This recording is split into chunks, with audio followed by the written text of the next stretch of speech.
Bonjour à toutes, bonjour à tous, viens, suis-moi. Je vous rappelle que c'est le thème de notre carême cette année que nous consacrons aux catéchumènes, ces adultes et adolescents qui demandent le baptême et qui le recevront bien souvent dans la nuit de Pâques. Aujourd'hui, nous allons vivre le 4e dimanche de carême dans le Val d'Oise. À 10h20, nous célébrerons la messe à Vauréal avec les 21 catéchumènes de la paroisse qui vivront leur deuxième scrutin dans leur église Sainte-Claire. Elle fait partie de l'ensemble paroissial de Lothil. Et puis vers 11h15, nous conclurons l'émission avec la parole inattendue du journaliste Olivier Delacroix qui nous parlera de son retour à la foi après avoir connu un terrible drame.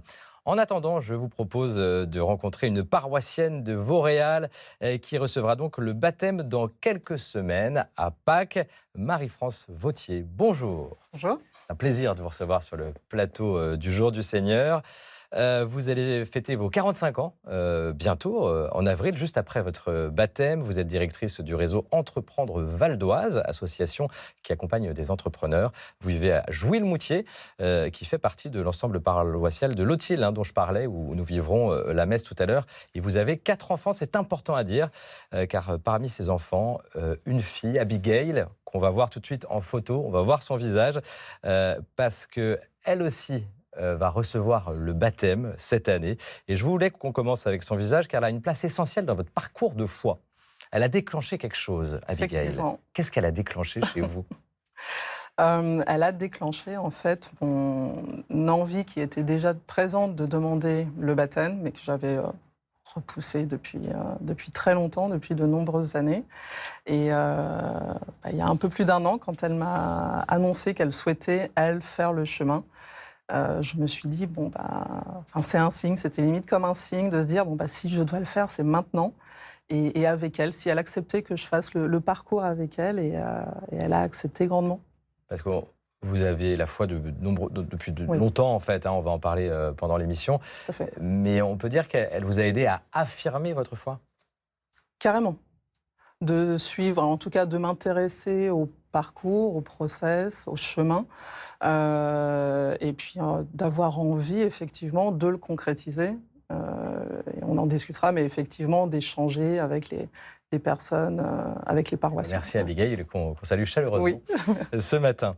À Pâques, 20 000 adultes pourraient être baptisés en France cette année, même si on n'a pas encore les chiffres officiels, mais normalement ça devrait être encore plus que l'an dernier. Ils sont de plus en plus nombreux à demander le baptême, comme vous, en France, et leur manière d'affirmer leur foi nous surprend au Jour du Seigneur. Assumer et décomplexer, le décryptage tout de suite de Geoffrey Defebvre.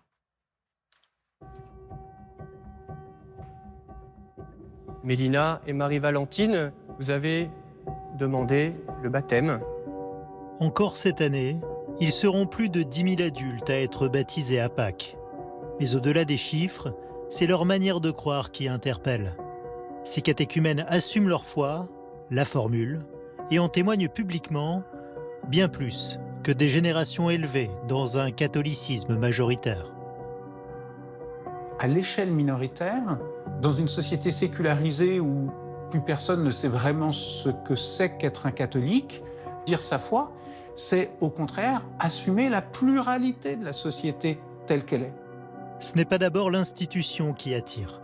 Majoritairement issus de familles de tradition chrétienne, 51% des catéchumènes évoquent une expérience spirituelle forte comme déclencheur de leur conversion ou de leur demande de baptême. La force de ces expériences spirituelles, elle explique aussi pourquoi ces catéchumènes arrivent à dire publiquement des choses sur leur foi que souvent les plus pratiquants peinent à assumer. Parce que c'est d'abord quelque chose de personnel. Donc, ils peuvent dire « moi », ils peuvent dire « je » avant de dire « nous ». Le « nous » n'est donc pas immédiat. Il se tisse progressivement. La foi ne se transmet plus seulement par tradition, mais aussi par l'attraction du témoignage. J'ai en tête l'exemple d'une ville de province où il y a 2 cercles dans lesquels se recrutent les catéchumènes. un grand supermarché dans lequel il y a une employée qui a été baptisée et qui était tellement heureuse de son baptême, qui a entraîné avec elle d'autres personnes. Et puis une salle de musculation, où là aussi, c'est plutôt des jeunes hommes, dont un s'est fait baptiser et qui entraîne avec lui d'autres. Donc on voit bien qu'il y a une dimension individuelle, mais en même temps qu'elle enclenche assez rapidement une dimension collective. Et dans des univers qui jusqu'alors échappaient totalement au contact des paroisses. Dans une société plurielle, demander le baptême aujourd'hui, c'est donc transformer une expérience personnelle en une foi assumée, librement choisie et vécue au sein d'une communauté. Et merci à Geoffrey Defebvre pour ce décryptage et aux sociologues que nous retrouvons chaque dimanche de carême, à Yann Raison Ducleuziou pour ses analyses sur ce phénomène. Les catéchumènes de plus en plus nombreux en France, il pourrait être 20 000 cette année. Geoffrey parlait de 10 000 adultes et puis on faut distinguer les adultes des adolescents et ils font partie de ce grand ensemble des catéchumènes de plus en plus nombreux. Est-ce que vous vous retrouvez dans le profil décrit dans le reportage? Carrément. Cette fierté d'assumer sa foi. Cette fierté est quelque chose qui a retenu mon attention, c'est le nous arrive plus tard. C'est-à-dire? Au départ, c'est ce que je disais, c'est même si cette envie qui est ancrée, qui à un moment donné se déclenche, mais c'est je veux voir comment ça va se passer, je veux voir le temps que ça prend, je veux voir l'organisation, etc. Après, tout dépend, c'est très personnel. Mais le nous, le côté, moi je me souviens au tout début, lorsque j'ai rencontré ma future accompagnatrice, c'était je veux venir, je veux suivre le process, donnez-moi la liste, le créneau des réunions, etc. En gros, il faut que je remplisse des cases. Mais par contre, venir à des rencontres ou être en collectif avec des personnes que je ne connaissais pas, j'en ressentais pas l'envie, pas le besoin, et je lui avais clairement annoncé. Et j'avais vu qu'effectivement, elle m'avait fait un petit sourire en biais. Aujourd'hui, vous comprenez qu'en fait, être chrétien, chrétienne, c'est fait partie d'une communauté, c'est ça? C'est indispensable et on le ressent et on en a envie en fait. Et après, tout dépend avec qui, mais ça peut prendre quelques jours, quelques semaines ou quelques mois. Mais c'est vrai, moi qui étais assez réfractaire, j'en suis à vouloir suivre des retraites avec la communauté, en fait. Mais ça raconte aussi quelque chose de votre histoire, puisque vous le disiez avant le décryptage, pendant longtemps, vous viviez votre foi seule, Oui. Vous ne sentiez pas le besoin d'être baptisé. C'est ça. C'est exactement ça. Oui, effectivement. Vous alliez à l'église de temps en temps? J'allais à l'église de temps en temps. Discrètement, pendant des vacances, où on se dit, bah, tiens, cette église a l'air jolie, je vais regarder si la porte est ouverte. Soit par plaisir, soit parfois par besoin, effectivement. Il y a eu, au fil des années, des moments où la saturation, où on se sent un petit peu débordé et besoin de rechercher un lieu pour s'apaiser. Donc demander le baptême, c'est aussi cette idée d'affirmer votre foi, mais aussi d'affiner votre foi. Oui, puisqu'il y a tout au long de ce parcours, avec les rencontres, ce qu'on évoquait, les échanges, chacun partage déjà d'où ça lui est venu, quel a été son déclic, quel est son parcours professionnel, quel que soit son âge, ses origines, son côté socio-professionnel ou son éducation. Et chacun a quelque chose qui a fait, on se retrouve tous au même endroit et au même moment. Avec des histoires très différentes les uns des autres. Et vous avez une histoire très particulière. Il y a votre film, il y a aussi votre mère qui a compté dans votre parcours. Alors aujourd'hui, il y a quelques photos de famille. On va voir la photo de votre maman. Oui. La voilà. Zakia, d'origine comorienne, de culture musulmane donc. Mais elle a compté dans la découverte de la foi pour vous. Oui, effectivement. Comme quoi, la foi passe par tous les chemins, c'est intéressant. Non, mais c'est chouette, hein. Elle est de culture musulmane, mais vous arrivez à 45 ans bientôt à demander le baptême. Ma maman, donc elle est malgache, d'origine comorienne, et c'est vrai que depuis toujours, bien qu'elle ait eu cette éducation musulmane, elle a toujours eu cette approche et ce lien avec la Vierge Marie, avec Jésus. Alors, Je lui ai pas demandé pourquoi. Mais c'est vrai que dans depuis l'islam, tout il ce y, a- il y temps-là. a- il y a- il y a aussi ce lien très fort souvent Oui. avec Marie, hein. Tout à fait. Oui, oui, oui. Mais depuis toute petite, j'ai toujours été élevée, d'ailleurs, sur les deux plans, de par mon papa, mais de par ma maman également. Votre papa est de tradition catholique, hein. Tout à fait. Normand pure souche. Et au fil des années, après, il y a eu ce choix toujours qui m'a été laissé. Et ça, je les remercie pour ça. Mais à un moment donné, c'était, bon, bah écoute, chérie, Et choisis. il y a eu un moment où vous vous êtes dit, tiens, je suis en train de choisir là, puisque Ouais. vous alliez à la messe, J'allais même à dans la vos messe. prières. Prière, j'ai reçu une éducation catholique, puisque j'ai toujours, enfin, le 3/4 de mon éducation en école privée, soit laïque, soit avec les sœurs. Donc il y avait cet enseignement régulier qui était apporté, ainsi qu'à la maison. Donc j'ai vraiment baigné dedans. C'est pas quelque chose qui m'est arrivé comme ça par hasard au bout de quelques années, mais c'est vrai que ce chemin, au fil du temps, s'est fait tout seul. Et quand on m'a demandé à un moment donné de choisir, c'est vrai que je me suis rapprochée et j'ai choisi Parce que, la est-ce chrétienté. que finalement, alors je ne veux pas faire de la psychologie de Mmh. comptoir, mais ne pas choisir le baptême, c'était aussi ne pas faire un choix définitif, rester entre deux, Non, mon peut-être un choix peu. était déjà fait. Votre choix Ouais, était même déjà si fait. j'avais une dizaine d'années, mon choix était déjà fait. Par contre, j'ai toujours trouvé important de respecter, que ce soit l'islam, que ce soit les autres religions. Bien Et c'est sûr. ce que j'ai souhaité apporter aussi à l'éducation des enfants. Mais non, mon choix était bien arrêté. Allez, je vous fais réagir à une phrase. Viens, suis-moi. C'est la thématique de notre carême. J'imagine que ce viens, suis-moi, il vous parle particulièrement aujourd'hui. Il y a tout au long de sa vie, je pense qu'on a des moments de vie qui font, on a des hauts, on a des bas. Et ça, je pense que c'est très important aussi de l'évoquer dans ce choix, en fait, qui est assumé, qui est avéré, que c'est pas que dans les moments de tristesse. Hein, qu'on soit bien d'accord, c'est Ouais, pas c'est que pas juste une lorsqu'on est... consolation. voilà. C'est pas une consolation, c'est pas un besoin de se raccrocher de manière désespérée à quelque chose. Non, non, c'est ce qui est important, en tout cas pour moi, c'est de me dire, cette phrase a toujours été là tout au long de ma vie. Il y a des moments où peut-être je l'entendais Ouais. beaucoup moins. On revisite les choses après coup. Ouais. C'est ça. Je vous propose de poursuivre notre échange, Marie-France, avec le prédicateur du jour, le père Arnaud Montou, professeur de théologie à l'Institut catholique de Paris. C'est lui qui prononcera l'homélie pendant la messe à Vauréal tout à l'heure, à laquelle vous participerez bien sûr. Et voilà ce qu'il a à nous dire sur celles et ceux qui affirment la foi aujourd'hui. Regardez. Après une quinzaine d'années de ministère paroissial comme curé, je suis devenu ensuite enseignant ici à l'Institut catholique de Paris en théologie. Et j'ai fait une expérience nouvelle en découvrant des personnes, des jeunes, des moins jeunes, qui, en s'intéressant à la théologie, parfois venant de très très loin, faisaient l'expérience d'entrer dans la foi chrétienne et dans la vie chrétienne par le chemin de la raison.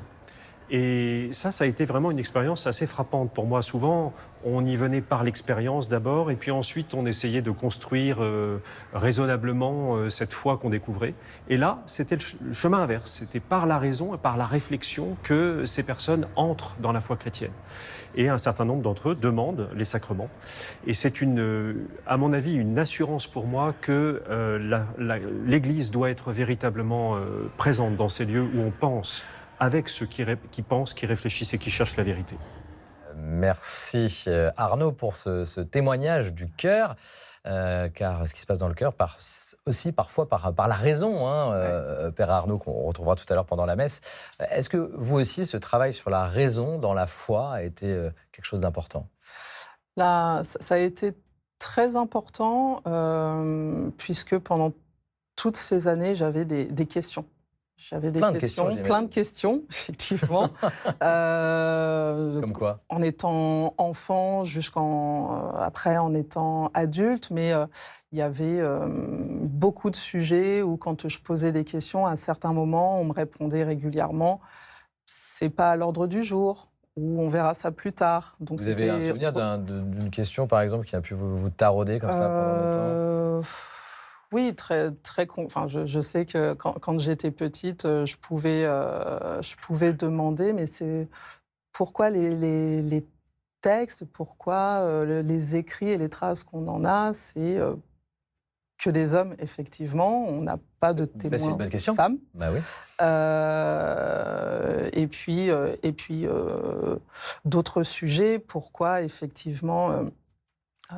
mais toujours avec l'innocence en tant qu'enfant. Pourquoi Jésus, on le représente toujours sur une croix, en souffrance? Pourquoi est-ce qu'il n'y a pas des moments où on va le retrouver Ça se pose des vraies questions aussi de voilà. théologie, oui, bien sûr. concrètement? Et là, dans votre chemin de catéchuménat, vous avez pu poser ces questions ou d'autres questions? J'ai pu poser ces questions-là, j'ai pu en poser d'autres, et c'est cette approche intellectuelle qui a été très intéressante pour moi, puisqu'on a la possibilité, on nous donne la possibilité d'échanger, d'étudier, Sur la Bible aussi? sur la Bible.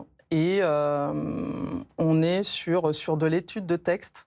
On nous explique que voilà, il y a des textes qui ont été écrits il y a plusieurs centaines d'années, il y a eu des traductions au fil des années. Ça, on a besoin de le savoir. Et ça, on a réellement pour affiner besoin. sa voix, pour affirmer sa foi. Tout à fait. Et de dire, OK, là, ça m'apporte une réponse, ou là, ça me confirme une idée que j'avais. On va se plonger dans un texte, justement. Okay. Regardez. La Bible, un psaume, le psaume 36. « Mets ta joie dans le Seigneur, il comblera les désirs de ton cœur ». Vous le ressentez, ça, aujourd'hui? Ouais. Beaucoup plus. Et ouais, effectivement, c'est fort.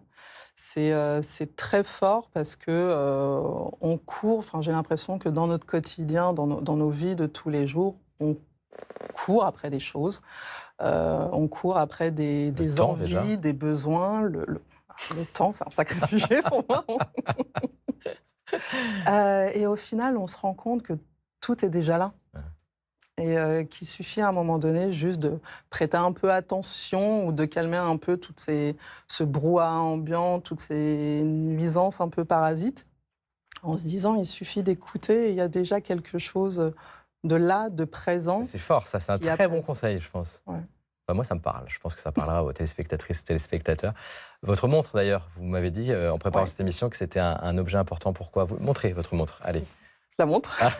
Non, mais c'est un objet important pour vous. Pourquoi? C'est un objet important pour moi, puisqu'effectivement, c'est ce que j'évoquais là. On court toujours après quelque chose. Et moi, très concrètement, je cours après le temps, l'organisation, maman d'une famille nombreuse, enfants, faire les courses, le ménage, son organisation, le travail, trouver du temps pour un peu de vie sociale. Et notamment... dans cette démarche de suivre faire mon chemin de foi. Et effectivement, en toute honnêteté, j'étais pas très assidue au début. Vous avez su trouver le temps alors pour donner ce temps-là. Et j'ai su trouver le temps. Et il y a eu des mots très forts de la part d'Hélène, mon accompagnatrice. Vous avez dit quoi? Parce qu'on n'était pas dans du forcing ou quoi que ce soit, mais quand elle me disait, elle fait, écoute, si tu ne viens pas à nos réunions, si tu n'arrives pas à te dégager du temps pour nos points, pour nos rencontres, c'est que tu n'es peut-être pas prête. Et à un moment, pose-toi la question de quelle place tu souhaites faire à Dieu dans ta vie. C'est une bonne question, ça permet de se poser, d'avancer. C'est plus qu'une bonne question, ça m'a mis une sacrée claque. Et ça vous a fait avancer. Et ça m'a fait avancer. Et maintenant, vous trouvez du temps pour ces moments-là. Pour ces moments-là, oui. Alors, nous partons maintenant sur le chemin de la messe qui, vous l'avez compris, nous mène dans le Val d'Oise, à Vauréal, ce matin, où nous célébrerons la messe tout à l'heure. Je vous propose, en attendant, de nous arrêter à quelques kilomètres à Jouy-le-Moutier. Oui. C'est chez vous, Marie-France. Nous allons y rencontrer Annick, qui est bénévole au Secours catholique. Regardez ce beau témoignage. Je m'appelle Annick Batougne, j'ai 71 ans, je suis à la retraite depuis 9 ans. Je suis bénévole au Secours catholique, je suis responsable d'équipe. On vient d'ouvrir une boutique solidaire qui est située à côté de l'église de Jules-Moutier, ce qui nous a rapprochés de l'équipe paroissiale. Et vous essayez de mettre les vêtements neufs devant. La mairie nous a donné un super local où on peut accueillir des gens dans une ambiance moderne. Avec cette boutique solidaire, on fait un peu revivre le quartier autour de l'église. Il y a des gens qui sont gênés de venir dans un vestiaire s'habiller, alors que dans la boutique, il n'y a plus de la connotation s'habiller chez les pauvres. C'est pas un vestiaire, c'est une boutique. Pour de vrai, j'aime vraiment bien en plus. Tant mieux. Dans cette boutique, on peut venir prendre un café, créer un lien social. On n'est pas obligé d'acheter, mais on peut venir voir et puis discuter avec nos bénévoles qui sont là pour accueillir tous nos clients. Il y a des personnes qui viennent nous voir et ils ne veulent plus repartir. Donc des fois, on est un peu gêné de leur dire on ferme. J'ai vendu, madame. Moi, ce qui me tient à cœur, c'est ce lien social. Voilà. Je trouve que le lien social, c'est ce qui nous manque actuellement. Et donc, à travers cette boutique, je veux que ce lien social se recrée. Voilà. J'ai trouvé au Secours catholique les valeurs que je recherchais. Honnêteté, bienveillance et transparence. La robe et le sac, qui fait un total de 21 €. Quand on est à la retraite, on est en dehors du circuit. Et le fait de s'engager dans le bénévolat, on revit, en fin de compte. Voilà un témoignage qui fait du bien. Merci Annick pour ce beau témoignage chez vous.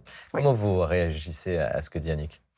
C'est ce que fait Annick à ce qu'elle fait, ce qu'elle dit, c'est très fort et très important, effectivement, de recréer des liens dans certains lieux. Et toute la partie en fait accueil, je crois que le plus, mais dans les petites choses en fait, faut pas chercher à faire de grandes mises en avant, un simple bonjour avec un sourire. Ouais. Qui vient du cœur. Qui vient du cœur. Ça fait beaucoup. Donc la boutique est récente, donc c'est chez vous, je précise. Ouais. Donc j'espère voilà que qu'il y aura de plus en plus de personnes qui connaîtront effectivement le lieu. Chemin de foi vous a ouvert un peu sur le partage, sur l'écoute de l'autre, sur l'action sociale ou la main tendue? Un investissement, en tout cas une volonté plus forte. C'est ce que je disais à un moment donné, quand on sait un peu répartir et prioriser en fait ses actions et ses volontés. Encore l'histoire de la montre. Encore l'histoire de la montre. Moi, ça tourne beaucoup autour du temps. Ça peut parler à plein de gens, ça, c'est clair. Mais très concrètement, moi, je me souviens de l'accueil qui nous avait été fait à ma fille et moi au niveau de l'église de Jouy-le-Moutier, où on arrive un petit peu en se disant on ne connaît personne, on ne sait pas trop. On était arrivé un dimanche matin à la mère. Bonjour, on ne veut pas déranger, on va se mettre tout au fond. Et en fait, des personnes très bienveillantes, très souriantes, tout de suite nous ont accueillis. Ça, c'est un moment qui aurait pu basculer dans l'autre sens si vous n'aviez pas été accueillis peut-être. Enfin, oui. C'est des moments importants en fait. On serait venu, on aurait regardé, on s'aurait dit où est-ce qu'on va, qu'est-ce qu'on fait, on ne sait pas trop. Et non, en fait, ils ne nous ont pas lâchés. Ils nous ont pas lâchés. Et dans le bon sens. Et dans le très bon sens, en nous demandant, voilà, c'est la première fois qu'on vous voit, et pourquoi et tout. Donc, on explique un petit peu notre démarche, et tout de suite, c'est super, en plus, toutes les deux. On précise qu'Abigail va être baptisée un peu après vous. Oui, une semaine après moi. Voilà, cette année. Et tout de suite, ils nous ont mis en relation en nous expliquant. Donc, c'était chouette. C'est un beau chemin à vivre. Merci de le partager ce matin. Je vous rappelle que nous sommes sur le chemin de la messe qui nous mène dans le Val d'Oise à Vauréal ce matin. Le Val d'Oise que nous allons arpenter maintenant grâce à Constance de Bonaventure. Bonjour. Chère Constance, Bonjour David, bonjour Marie-France. Bonjour Constance. vous revenez d'un sympathique périple dans le département et ce matin vous nous proposez une visite du musée archéologique du Val d'Oise avec à l'affiche une expo sur Clovis, étonnant. Voilà, alors Dans le on part Val-d'Oise. vraiment aux portes du Vexin, que vous devez connaître. Beau le Vexin. On va plus précisément à Guiry-en-Vexin. C'est là que se trouve ce très beau musée qui retrace 90 millions d'années d'évolution. C'est un musée sur l'archéologie locale et la géologie. Et donc, en ce moment, vous le disiez, il y a cette expo, Le Monde de Clovis, qui invite les visiteurs à être acteurs. En fait, c'est un voyage dans le temps dans lequel le visiteur avance en devant faire des choix, en prenant des décisions. Et donc, c'est vrai que ça permet de découvrir de façon ludique cette période qui n'est pas toujours facile à aborder, hein, Bah oui, la vie au temps des premiers rois francs. c'est loin.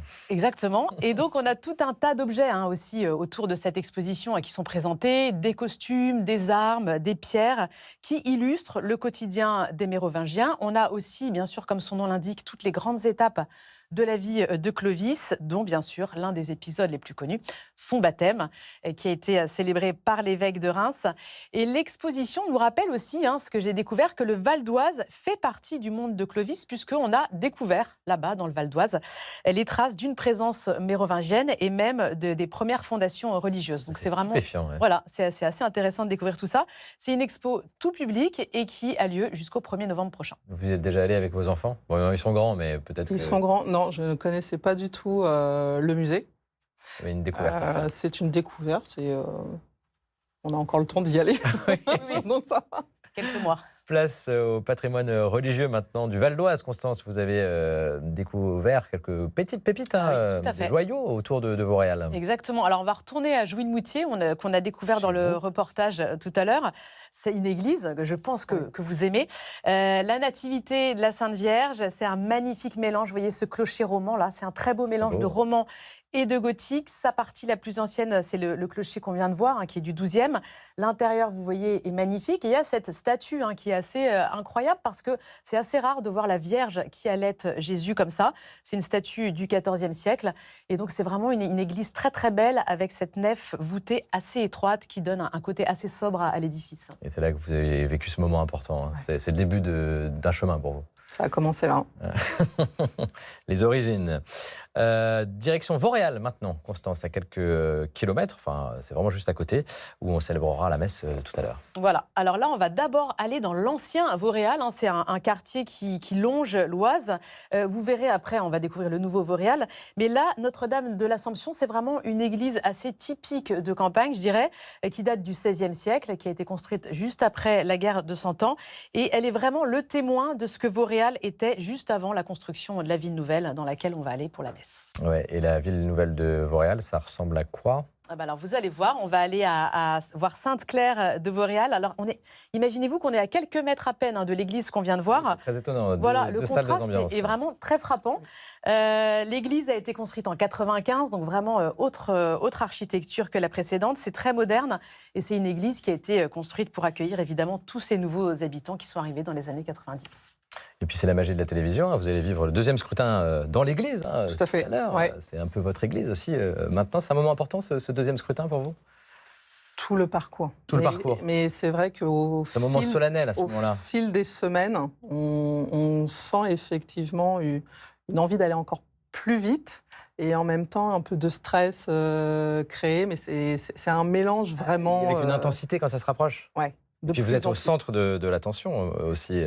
Oui, effectivement. Selon les caractères, c'est plus ou moins facile. C'est ça. Je pense même, je pense à certains de mes camarades où on aime bien rigoler, mais c'est vrai que le fait de savoir là on est mis en avant sur certains bancs, on est bien identifié auprès de la communauté. Eh ben, on sera avec vous tout à l'heure. En attendant de retrouver les paroissiennes et paroissiens de Vauréal, votre coup de cœur culturel de la semaine. Alors c'est un livre, ça s'appelle Le Petit, c'est de l'espagnol Fernando Aramburu.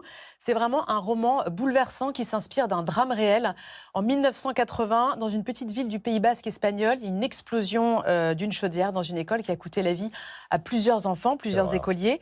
Et l'auteur, justement, nous raconte cette tragédie, mais à hauteur d'homme, puisqu'on a à la fois la maman, le papa et le grand-père qui nous racontent cette manière dont ils traversent ce deuil épouvantable. Et c'est vraiment un livre très, très délicat, justement, sur le deuil et sur l'irréparable. Merci, Constance. Marie-France, on est avec vous de tout cœur pour la messe. Maintenant, vous allez vivre ce deuxième scrutin avec les catéchumènes de la paroisse, les paroissiennes et paroissiens qui nous attendent tous dans cette église Sainte-Claire. Très belle célébration à chacune et à chacun. À tout à l'heure.